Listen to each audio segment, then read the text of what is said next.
A economia global inteira, a produção de alimentos de bilhões de pessoas e, a própria existência da tecnologia moderna hoje. Até os servidores que mantêm a internet no ar, né? Exato.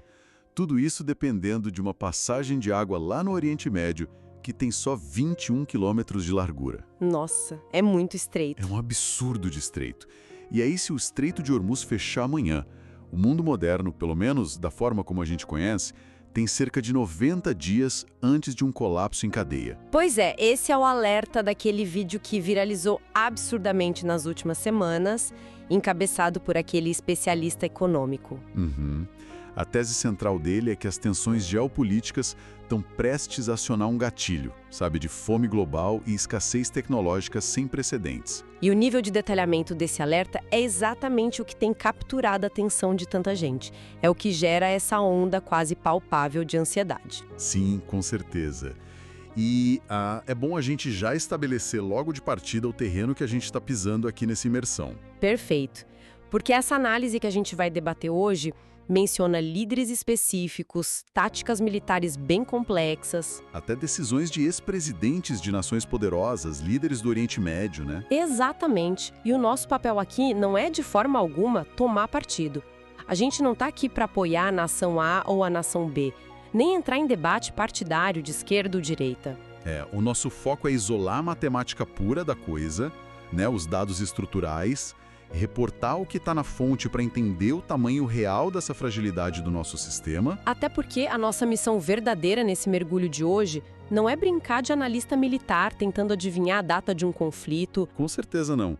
A pergunta que a gente realmente precisa fazer, que é meio que a espinha dorsal da nossa conversa hoje, é como um cristão deve interpretar esse tipo de mensagem alarmante à luz da palavra de Deus. Sim, separar o que é real nessa matemática estrutural e o que é puramente exagero desenhado para gerar cliques e pânico na internet. Certo. Mas para chegar nessa resposta, a gente precisa primeiro olhar de frente para o problema físico, né? O pânico não surge do nada. Não, ele nasce de uma constatação de que a nossa infraestrutura global é muito mais delicada do que aparenta. A grande ilusão da vida moderna é a gente achar que a abundância nas prateleiras dos supermercados ou a tecnologia nos nossos bolsos são garantias inquebráveis. E a análise econômica mostra justamente o oposto, né? Mostra que a economia é altamente dependente de gargalos geográficos minúsculos. Certo, vamos desempacotar isso. Antes de julgar se é alarmismo ou não, a gente tem que olhar para a mecânica desse suposto colapso. Vamos lá. A economia global não é uma rocha sólida. Ela funciona, muito mais como uma fileira de dominós perfeitamente alinhada. E extremamente sensível. Muito sensível.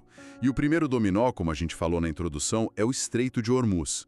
21 quilômetros de largura para navegação de navios superpetroleiros. É um funil. E os números que passam por ali são assustadores. A fonte aponta que de 20% a 30% do fertilizante, do petróleo e do hélio do mundo passam por aquele espacinho. E aí, se um petroleiro desse para no Oriente Médio, a reação em cadeia derruba uma fábrica de celulares na Ásia e uma fazenda de batatas no Ocidente quase que ao mesmo tempo. Pois é. E eu queria focar em um elemento que o vídeo traz e que geralmente passa despercebido pela maioria de nós, mas que a análise destaca brilhantemente, que é o hélio. Ah, o hélio. Sabe que quando eu penso em hélio, a primeira coisa que vem na cabeça é, balão de festa infantil, aquela voz fininha, engraçada. Exato, todo mundo pensa nisso. Mas a realidade industrial é que o hélio é um gás inerte absolutamente vital. E muitas vezes insubstituível. Insubstituível para a fabricação de semicondutores e microchips? Certo. Isso. O processo de fabricação de um chip de memória, desses que vão nos celulares de quem está ouvindo a gente agora, exige um ambiente de pureza extrema e um resfriamento absoluto. E o hélio é o único gás capaz de garantir esse resfriamento sem reagir quimicamente e estragar os componentes que são super sensíveis. Exatamente. E a nossa fonte cita que a Coreia do Sul, por exemplo, produz cerca de 2/3 dos chips de memória do mundo. E eles dependem massivamente do hélio. Sim, e esse hélio vem lá do Catar. E passa por onde? Justamente por aquele estreito de 21 quilômetros. Caramba! E tem um detalhe físico que eu li no material que é fascinante, mas terrível ao mesmo tempo, apontado pelo especialista Phil Kornbluth. Ele diz que não dá para criar grandes estoques de hélio a longo prazo. Não dá. porque o hélio tem um átomo tão minúsculo que ele literalmente vaza dos recipientes com o tempo. Ele escapa. Ou seja, a indústria global trabalha com um fluxo contínuo. Não tem como estocar para anos de produção. Se o estreito fecha, não tem uma reserva mágica escondida. A estimativa é que, sem esse fluxo constante, a fabricação global de tecnologia paralisaria em questão de 2 a 3 meses. 2 a 3 meses e a tecnologia global apaga. É a modernidade voltando no tempo num trimestre. Isso já parece um roteiro de filme distópico. E piora, né? Porque o que realmente transforma essa apreensão em pânico absoluto é a questão alimentar. Sim. Nós somos dependentes de um processo químico chamado Haber-Bosch. Para quem não está tão familiarizado, é aquela maravilha científica que pega o nitrogênio do ar e cria amônia. Usando altíssimas pressões e temperaturas geradas por gás natural, né? Isso. Essa amônia é a base dos fertilizantes artificiais modernos. E o gás e o petróleo dessa mesma região do Oriente Médio alimentam diretamente essas fábricas de fertilizantes. E a matemática que o material apresenta não perdoa. Se a gente for depender só da agricultura orgânica sem esse fertilizante sintético... Sem o processo Haber-Bosch... Exato. O mundo só conseguiria sustentar, na melhor das hipóteses, entre 1 e 2 bilhões de pessoas. E nós já passamos de 8 bilhões de seres humanos hoje. Pois é.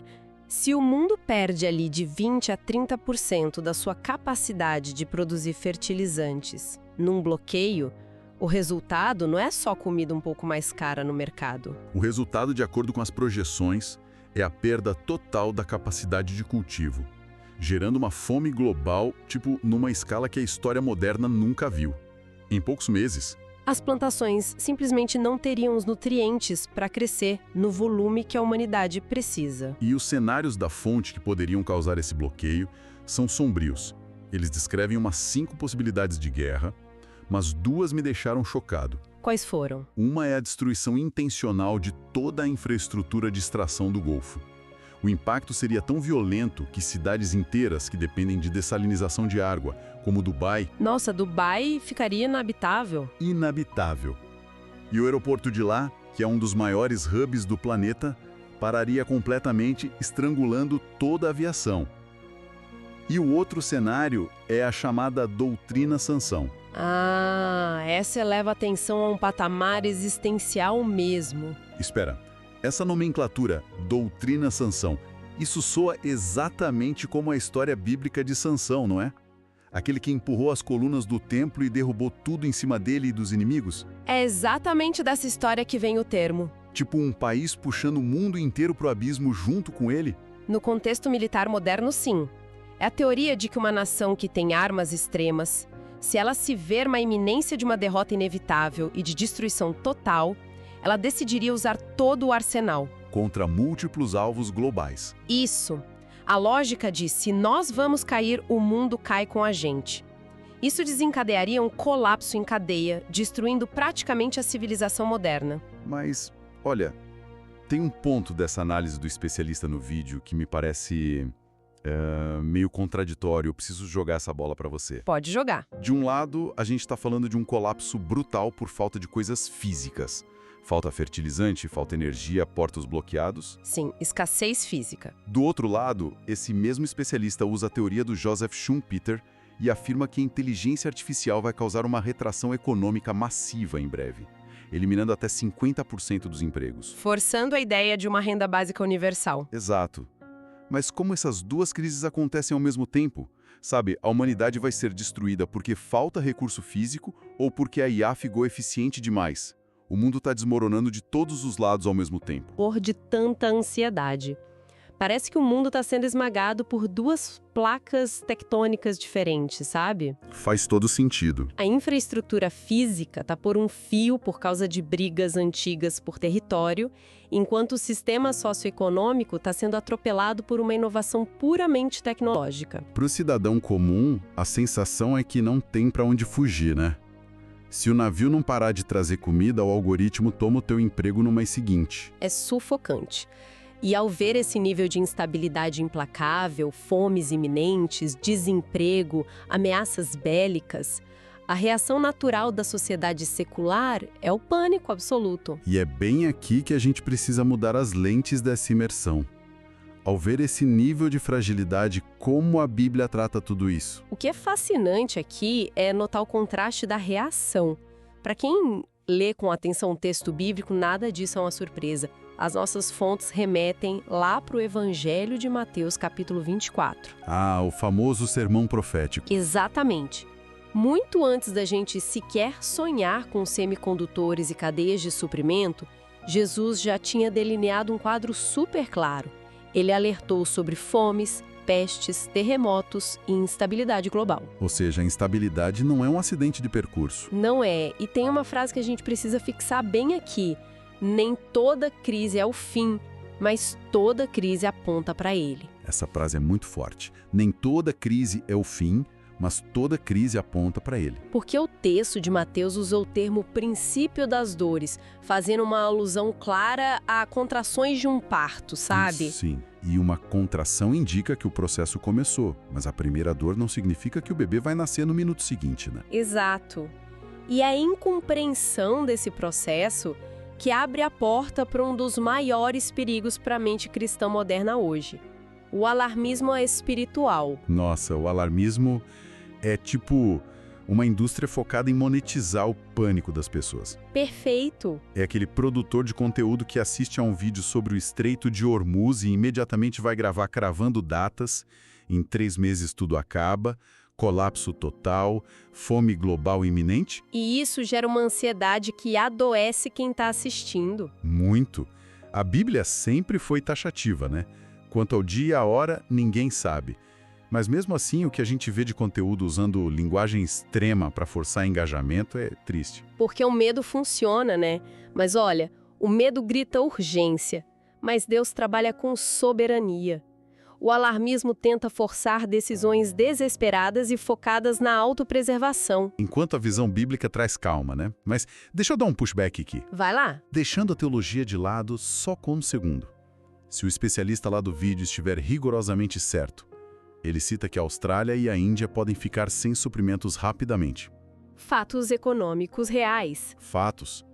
Diante de portos parados e prateleiras de fato vazias, o medo não se justifica. Ter discernimento espiritual significa ignorar completamente os dados econômicos e fingir que nada está acontecendo? De jeito nenhum. Discernimento não é negacionismo, de forma alguma. A gente não nega a realidade dos fatos, não negamos a dependência dos chips ou a logística portuária. Entendi. Então o que muda? Muda que não aceitamos a narrativa do desespero sem o filtro espiritual. A visão cristã absorve esses dados gráficos, entende a gravidade de uma crise alimentar, mas a reação final dela é fundamentada na certeza de que há um autor no controle da história. Certo. Então, já que a gente não deve entrar em pânico, devemos apenas ignorar os avisos de escassez? Não. Tem que ter alguma verdade profunda escondida nessa fragilidade global toda. E tem sim. A verdade inegável é que o sistema é assustadoramente frágil. Sim, o vídeo cruza o consumo global de energia com o PIB mundial, né? Exato. E prova que nós construímos um império global que depende de uma malha invisível que pode romper a qualquer hora. E isso está perfeitamente alinhado com o cenário de Apocalipse, se a gente for parar para pensar. Onde fala de um controle tão absoluto de compra e venda e de colapsos em cadeia dos sistemas terrenos. E aí que vem outro princípio inegociável. O sistema é frágil, mas Deus permanece inabalável. A nossa confiança não pode estar na estabilidade mundial. Jamais. Porque se a nossa paz depende de os navios atravessarem o globo sem interrupção, ela tá por um fio todo dia de manhã. Sabe, mudando o foco um pouquinho aqui, analisando tudo isso, a gente percebe que a maior crise não vai ser a falta de comida na prateleira ou o desemprego massivo causado pela IA.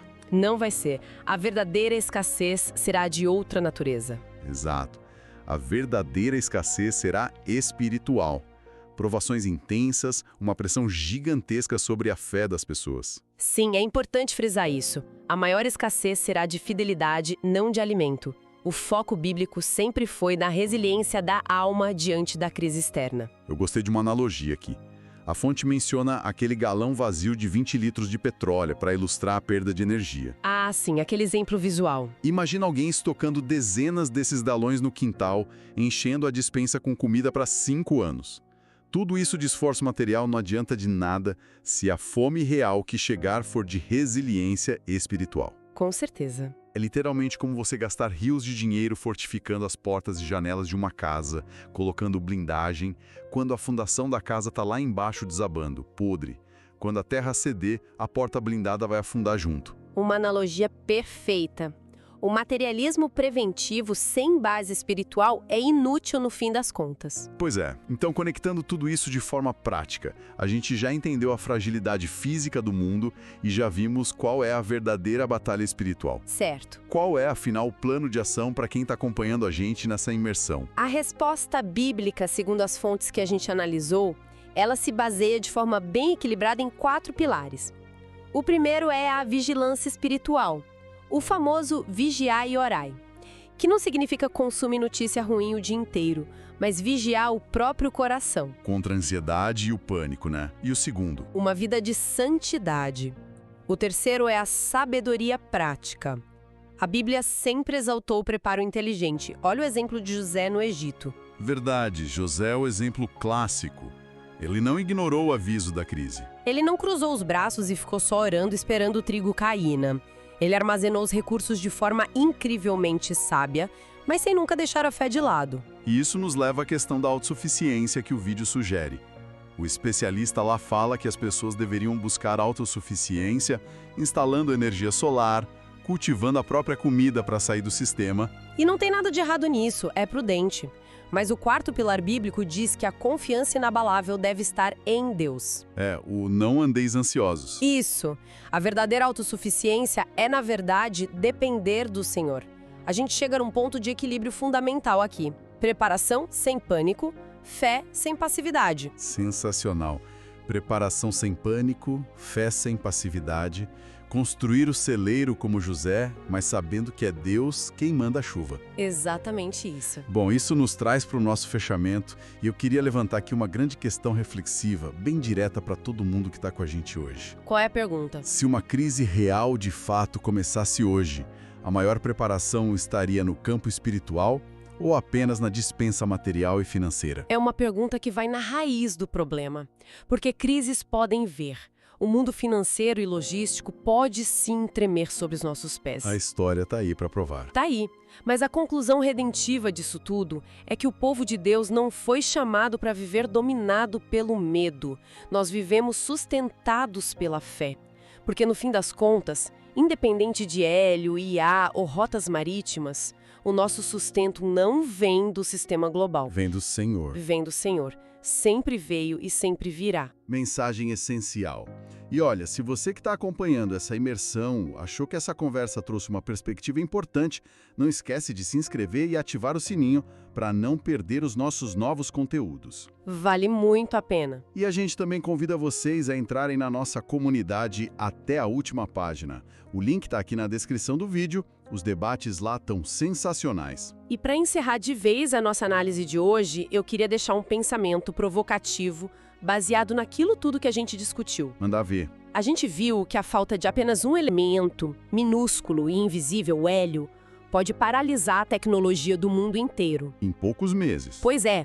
Então a reflexão é: qual seria o hélio da nossa vida espiritual? Se aquela única prática diária, aquele momento invisível de conexão com Deus, fosse cortado hoje, em quantos meses, ou quem sabe semanas, a nossa fé entraria em colapso total? Fica a reflexão.